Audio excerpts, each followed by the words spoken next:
आषाढी एकादशीच्या पावन पर्वानिमित्त आस्था फाउंडेशन संचलित आस्था रोटी बँकेच्या वतीनं शेकडो गरजू निराधार आणि उपेक्षित नागरिकांना फराळाचे वाटप करून माणुसकीची वारी घडवून आणण्यात आली। भुकेल्याच्या पोटी अन्नाचा घास म्हणजेच खरी देवपूजा या भावनेतून सिव्हिल हॉस्पिटलमधील रुग्ण आणि त्यांच्या नातेवाईकांना, कुष्ठरोग वसाहतीतील नागरिकांना, झोपडपट्टी परिसरातील निराधार, ज्येष्ठ नागरिक तसेच रस्त्यावर जीवन जगणाऱ्या गरजू आणि भिक्षेकरी बांधवांना फराळाचे वितरण करण्यात आले। कार्यक्रमाची सुरुवात श्री विठ्ठल पांडुरंगाच्या प्रतिमेचे पूजन करून करण्यात आली।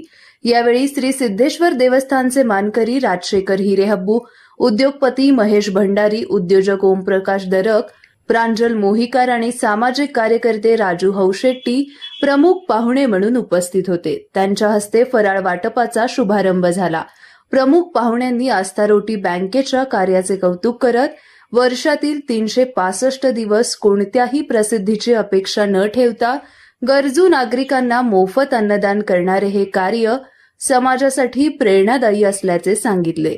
या उपक्रमाच्या यशस्वीतेसाठी निलिमा हिरेमठ, छाया गगने, विनोद भोसले, पुष्कर पुकाळे, श्रीदेवी बिराजदार, सपना कांबळे, लक्ष्मी कुलकर्णी, मंजुषा डोईफोडे, दत्तात्रय दळवी, अविनाश माचरला, संगीता छचुरे, अनिता तालीकोटी, गीता दळवी, अंबादास तसेच सर्व स्वयंसेवकांनी परिश्रम घेतले। यावेळी आस्था रोटी बँकेच्या वतीनं विठ्ठलाच्या दर्शनाबरोबरच गरजूंच्या चेहऱ्यावर हास्य फुलवणे हीच खरी विठ्ठल भक्ती असून आपल्या आनंदात एखाद्या गरजूचा आनंद सामावून घ्यावा असे आवाहन करण्यात आले।